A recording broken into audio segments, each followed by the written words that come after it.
saw Cloud9 bounce back when their playoff lives were on the line. We'll see if Golden Guardians or TSM step up and do the same in today's elimination match.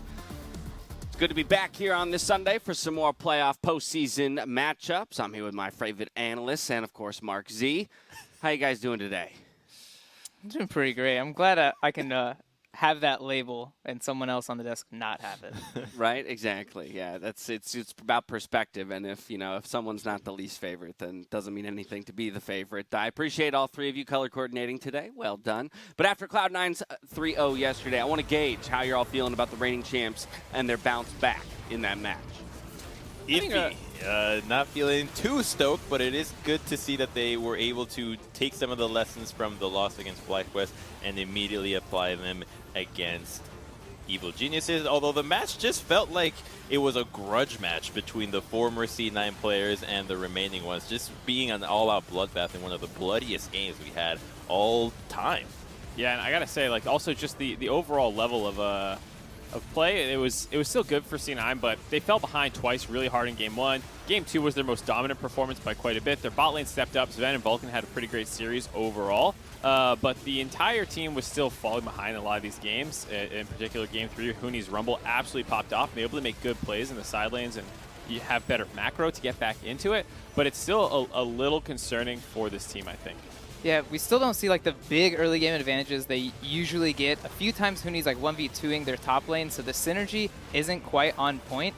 And it's maybe a little of an issue where they're going back to the TF every single game. This does fit Niski's style a lot, but it does beg the question, because they had draft issues earlier, like, is this kind of where they're going to run into more issues? They only have a couple of mid laners they can play.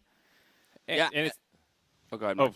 I was going to say, and it comes up with the problems that, everything seems to be about Drakes right now. They're still not doing a great job with their objective control so far through the season or series. It's just been getting worse and worse through first half, second half, and now playoffs.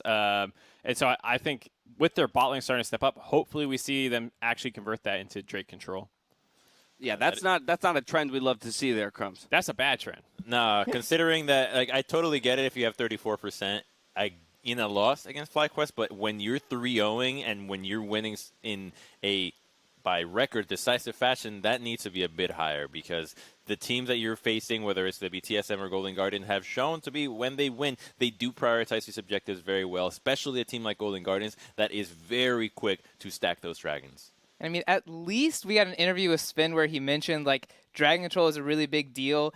So I'm really happy when those stats are going down. They kind of recognize as a problem. But he also mentioned the thing that made me happy. He said, we need Niski on a roaming style. We need bot lane to have agency for us to win. These are also, like, these are strengths, but they're kind of weaknesses to the team. So I'm glad he kind of vocalized them and let us know, like, all right, so when we watch C9 in the future, we're going to expect, all right, they have some bot lane with agency, some playmaking. Niski's going to play a roamer. I think the next thing is, yeah, how many more champions can they pull out? Because I do expect the TF, the Galio, to probably start being banned in the future. Yeah, it's good to hear those issues identified and vocalized by the teams themselves. And, of course, they are moving on, have another week to kind of get under the hood and see what they can tinker with. Unfortunately for EG, we have to say goodbye. But all in all, in the franchise there and for EG's return, I would say a great first year.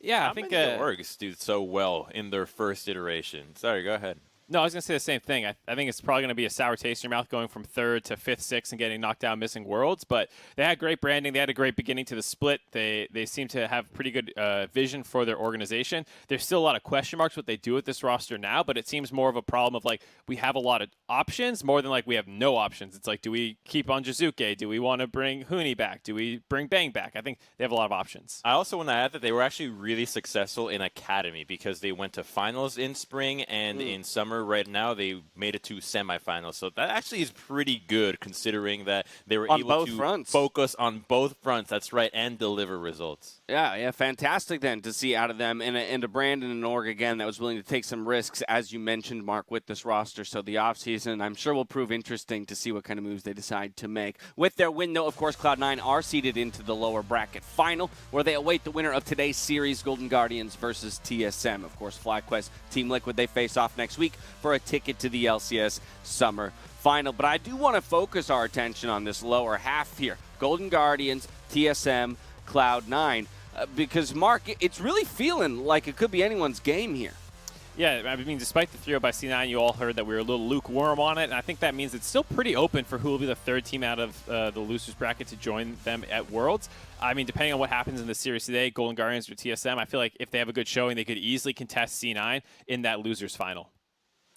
There's a lot of champions that are being played right now as playoffs continues to develop that are throwing teams across the world off guard. If any of these teams is quick to take one of these champions, like the Evelynns, the Lucians in the mid lane that we already saw DeMonte was willing to play and make a composition around it, there is a good chance that one of these teams could just surprise TSM or C9 and go all the way to Worlds. We'll focus in maybe on some of those picks a little later when it comes to today's series, but focusing in on today's series, we've got former Turkish teammates facing off. So for a reminder of the close-knit relationship that they have, let's take a look at the history of Broken Blade and Closer.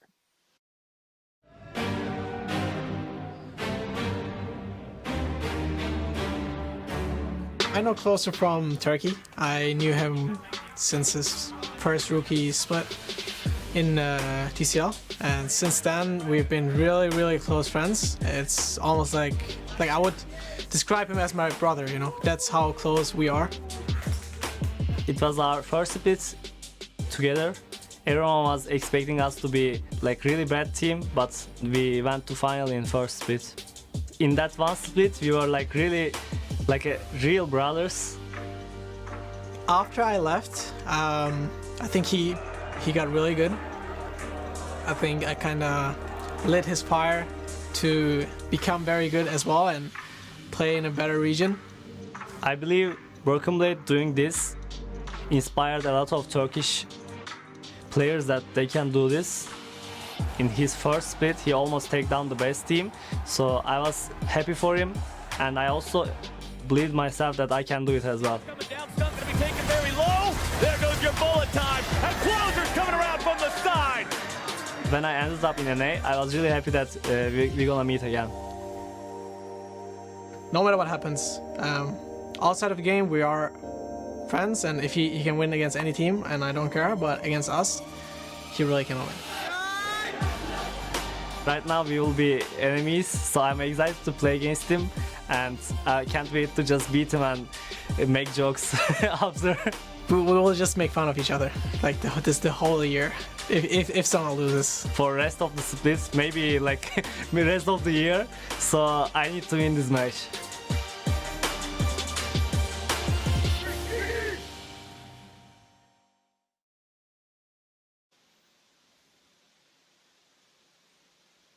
With elimination looming for one of the teams competing today, I must share that the stakes are also going to be raised here in this playoff edition of Jeopardy, where I'll be eliminating every last bit of respect for my analysts if they get these questions wrong. I thought you were going to be eliminating us from the desk. Like, you get these questions wrong, you're Marks off. is just You think off. I'd give you the day off?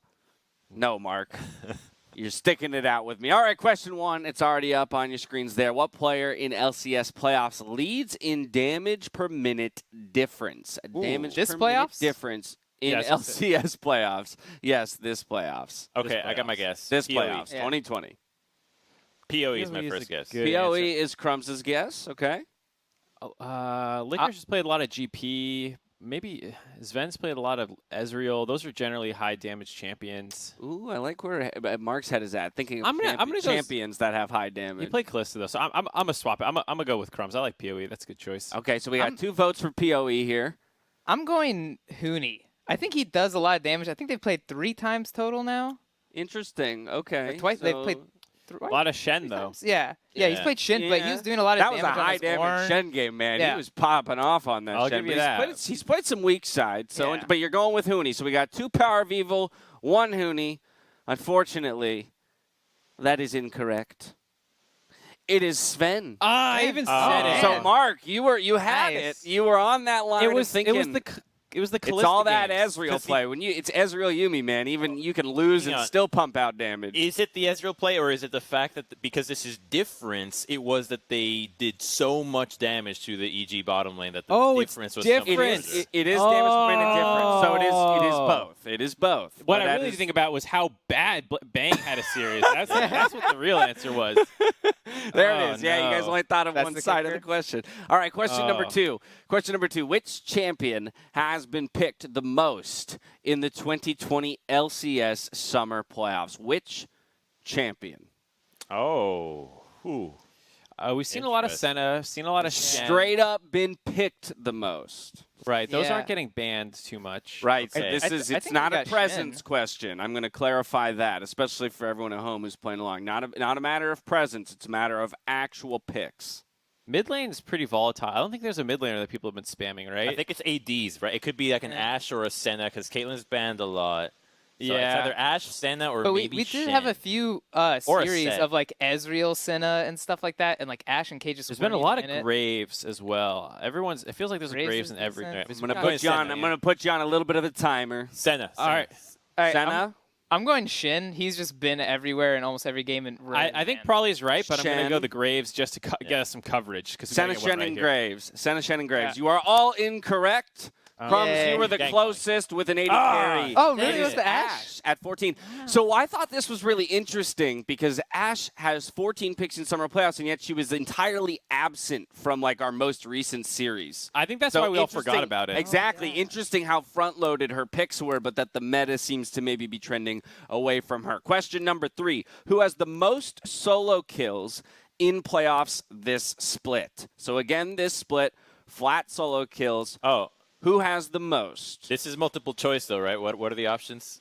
It is not multiple choice. I like how Crumbs is just like, let me tell you how like this how- This is not our first Jeopardy. I like Now how you get Crumbs four just, options, he man. just tries to change. You will it into existence. I will tell you this. There is more than one right answer because there's more They're there are tied. people tied for the most, but I'm not going to give you options, but there is more than one player that All you right, could so pick. I did like the answer of EG players just because they've played the most games. I feel like Huni's been doing They're so bloody. pretty well in the top lane, and they're pretty bloody, but C9's also played a couple games. FlyQuest. But who's Okay. actually getting solo So kills in it, those it, games? so it has to have been a C9 EG game because that game was so bloody. A lot of solo kills happened. I'm just going to go through a wild guess because Venskaren had a really, Sven was really good. wild league game. I'm just going to go with Sven, and it's not that he's having crazy kills, but that there weren't that many solo He had a kills 16 in kill general. Graves game as well. Okay, Yeah. okay, so So Crumbs I'm is going going with Sven Sven Skaren. Skaren. Who is anyone? What is everyone else going with? I know I'm wrong, but I Don't know say he it, at don't say least it. got one solo kill. I'm going to say like Santorin. Maybe he picks him up at the end of team fights. But I did see a couple like he like solo killed Huni in the top lane on Graves. So Are you locking I'm it gonna in? go. I feel like it's going to be low. The solo kills has got to be low this. Okay, I'm gonna go- so he's Santorin. Did Hanser get a lot of solo kills? I know he's played Mordekaiser. Mordekaiser old counts. Yeah. Oh wait, so does Death Realm count as a like I isolated mean, as solo long kill? as nobody. I'll try I mean, if Hanser. you We'll see what tag happens. somebody before they go in it, you'd still get an assist. Yeah, I'll try Oh, Hanser. okay. Why not? And you're going Hanser, Mark? Yeah. Well, 2 out of 3 of you are correct. Sven Skaren. Licorice alrighty. would have been the third, and you're right. It's not an astronomical number of solo kills. It Okay, is it's 3. 3, but that is still impressive over just a couple Good series. job, Mark. All right, one more Jeopardy job, everyone question but to go. We lead playoffs with a total of 5 Bud Light Aces, but our combined kills per minute is the second lowest at 0.63 combined kills per minute. Which team am I? Or are we? Since we was the pronoun. Cloud9. I mean, I'm going FlyQuest here. They So actually are clean sweeping Crumbs some thinks teams. Oh, Cloud9, probably Hey, hang thinks on. FlyQuest. I'm going to join Fly. I'm going They to have join. they have the most aces, but are the second lowest combined kills per minute. I'm going to join FlyQuest and Probably here because I remember they had a I few haven't been games right where they yet. just So we have- randomly yeah, I know aced that for you're jumping on the 5-0. Probably Yeah, train, and sure. you've normally been the right one on this, Crumbs. So you're shirking your instinct here. Okay, Yeah. so we have 2 votes for FlyQuest and Mark. TSM? Mark's thinking TSM. The answer is FlyQuest. Well done. I thought so. Yeah, good job, Probably. Nice All flip right. flop. I got one. Nice flip flop. I mean, that's interesting to me. But I guess it does speak to just kind of the consistency with which they they play. They're a team fight team, so that's the thing that they're good at. I'd say like the second guess is maybe TL with those kind of aces, but FlyQuest has played a lot slower these matches, so I'm not surprised that the kills are low, but the aces are high. TL only played 3 games as well, whereas FlyQuest has played 9, and they were pretty close games, a little back and forth. So I'm not surprised as FlyQuest, given just the sheer number of aces. Very good points. All right, it's time for us to take a break when we're going to step away. But as we go, let's take a look at Golden Guardians docuseries, where Closer lays out who he sees as a threat in playoffs. I think Cloud9 is really good right now, but I think outside of Cloud9, we can pretty much beat everyone. I think everyone can beat everyone. Only team I would be worried of would be Cloud9. Welcome back to the LCS for Game 2, where we've got Golden Guardians who've seen improvements in Summer Split as they currently sit at 7-7 up against Cloud9 today. Do you guys actually think? There's a League of Legends fan out there think Golden Guardians is gonna win today? No, just go there play. It's easy. It's easy when you're underdog. Come on. Alright, today, I mean, we're playing C9, no pressure on us at all. Like, if we win, it's fucking insane. If we lose, it's so bad, you know? Like, only we care. Yeah, exactly. Alright, let's go. Just bring it in. You ready, Tanner? Ready, bro. Damonte, he recalled and teleported back in behind Niski and Cloud9. What a big brain move from Damonte. Good fight, guys. Yep, everyone take a deep breath. Damonte wasn't on a team at the beginning of this year, by the way. Blabber won't find the damage onto him, and a huge victory in this team fight. We can end the game here. We can end, I think. The Golden Guardians will upset Cloud9. End the f***ing game. And they will take that win. I don't think with our team we really have a leader. I think everyone is trying to be a leader more so, if that makes sense. There's not a big superstar on the team. Everyone is just kind of people grinding the game out and doing their best all the time. And there's not really massive egos on the team, and it's a way different experience than I had playing on any of my other rosters. Welcome back to LCS Countdown, where we are just minutes away from our next playoff series. And for playoffs, Mastercard is collaborating with the LCS once again to award lucky fans with some personalized experiences and cool merch. One winner will get to learn League with Freak from the comfort of their own home, and 5 other participants will squad up with me for a Q&A session. Any player from the United States and Canada, except our friends in Quebec, can enter just by using your Mastercard and the League client to automatically be submitted into the raffle for our awesome prizes. Now, this contest goes until August 30th. That's 30/30th. So make sure you're set up before the end of the month. I, for one, cannot wait to see who joins my squad. Normally, I get stuck with these bozos by my side. That's my mom's birthday, August 30th, so. There you go. There So we you go. shouldn't forget. Make sure you get in there and save your MasterCard, Crumbs. You can win a Q&A session with me. That's what she wants for her birthday, right? Yeah, great. Spoiler, it's not. No, it definitely is not. All right, let's go ahead and look ahead at the matchup we have in store today. We get to see if TSM have truly bounced back from their sweep at the start of playoffs as they seek revenge against Golden Guardians.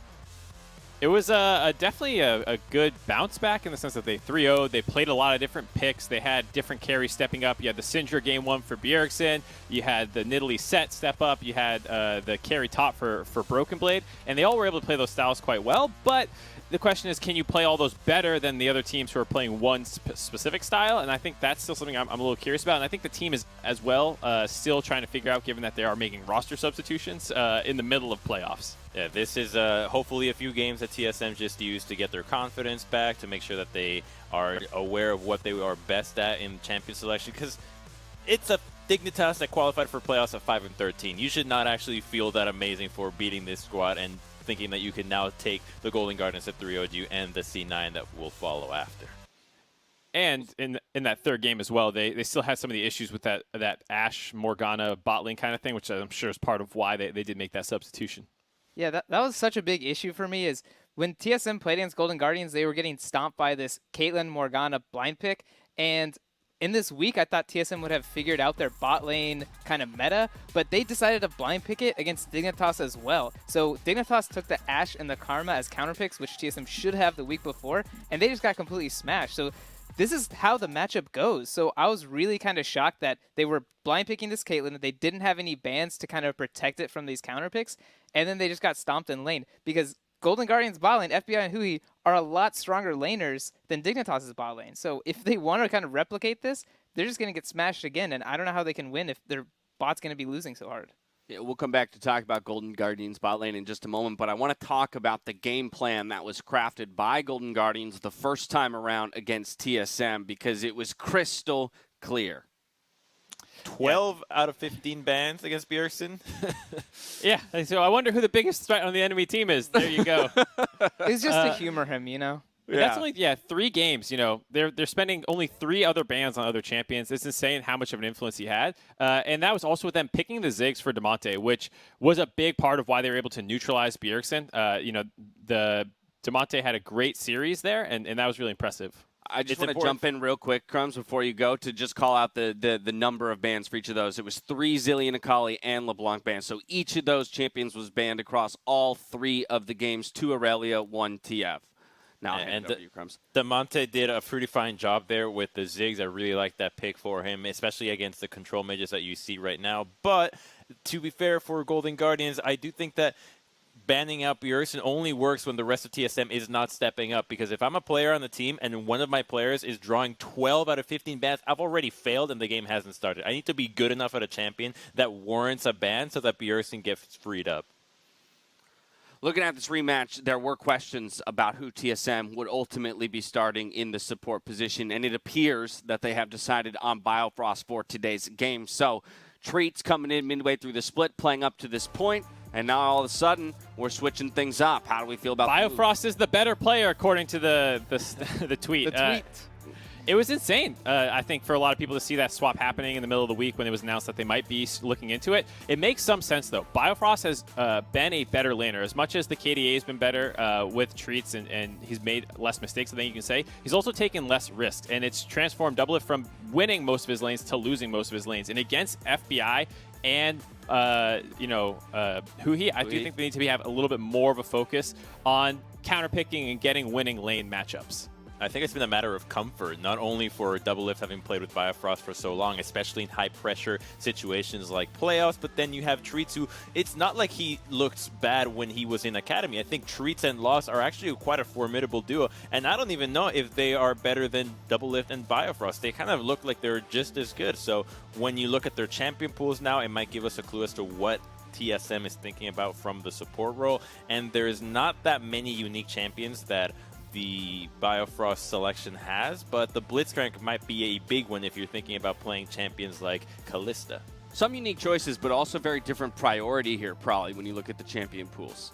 Yeah, I mean, this is going to be like your playmaker on Biofrost usually. Like Treats, if I remember correctly, he was the Enchanter support bringing in. So when they started playing with Treats, he was not relegated to Enchanter supports as much as I thought he would be. So bringing in Biofrost maybe is just their way of saying, like, okay, we're going to be playing these stable bot lanes that can lend themselves to team fights, and they're not going to be necessarily lane dominant. I'm not really positive what the purpose of this swap is supposed to be in terms of champions. Statistically, we see that Doublelift does do better in the lane with Biofrost in the lineup. But, of course, you're going up against Golden Guardians, so as much help as Biofrost might be, we do have to recognize how solid FBI and Hui are. Look at those numbers in the first series win against TSM.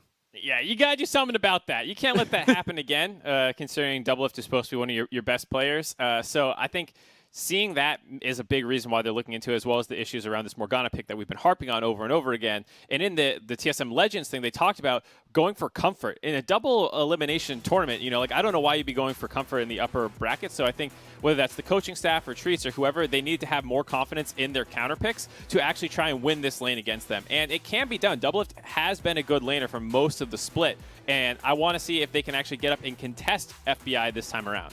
A big stat there for me is the gold at 15, because the CS is very similar, but the fact that FBI's forward percentage has continued to creep up is just giving him gold from plates. Yeah, so still finding ways to gain advantages even though those CSDs are rather close. Time will tell today whether or not the Biofrost substitution is enough to take control of the bot lane, because probably I've got questions around your takeaways from the TL series, FBI and Hui in that one. Was anything exposed in them as a duo that TSM could pick up on? I don't think they're exposed at all. This was actually kind of like nice to see that FBI and Huhi were kind of being able to fight against Core JJ and Tactical, who are actually excellent laners. Before we thought like maybe this was just a one-off and they could beat TSM, who was maybe not that strong, but they showed really great stuff against TL, where they're counter-picking themselves, picking the Braum into the Morgana, and still able to get 2v2 kills. Like, that's pretty shocking. Braum Senna is not a I'm gonna kill you lane, so that's just crazy that they could do it against such a strong bot lane. Senna's OP. What, if anything, would be a concern to take away, Mark, from that TL series? I think the fact that when the game plan seems to fall apart, I sometimes still get sketched out by Golden Guardians drafts. They had the 5 range, no frontline, no real setup CC for team fighting and a Drake team fight meta. I think that their drafts can still get away from them. So if TSM can get ahead of them, start winning these games, show that the permaban Bjergsen strat isn't working, it might throw enough of a wrench in their plans that Golden Guardians have some of these wonky drafts that over-rely on the early game and laning phase. Minute ahead of game time, I want to get predictions up on the screen, see where you all fall. Will it be a repeat of the first time around with Golden Guardians taking it, or does TSM strike back? Wow. Well, all of you think it'll be closer than it was the first time, but that Golden Guardians is still going to take it. Interesting. No one has faith in the substitution. Well, no. Not really. I mean, we haven't seen them do a lot in regular season, and then in playoffs they get subbed out, so maybe his playoff experience turns up, but Golden Guardians' preparation was clearly superior to TSM's, despite both being able to play the games afterwards. They still look better, in my opinion. All right. Well, the analysts don't think TSM's done the work to prepare and adjust for this time around. Let's hand it over to Freak and Azale to get ourselves into game 1 of the day.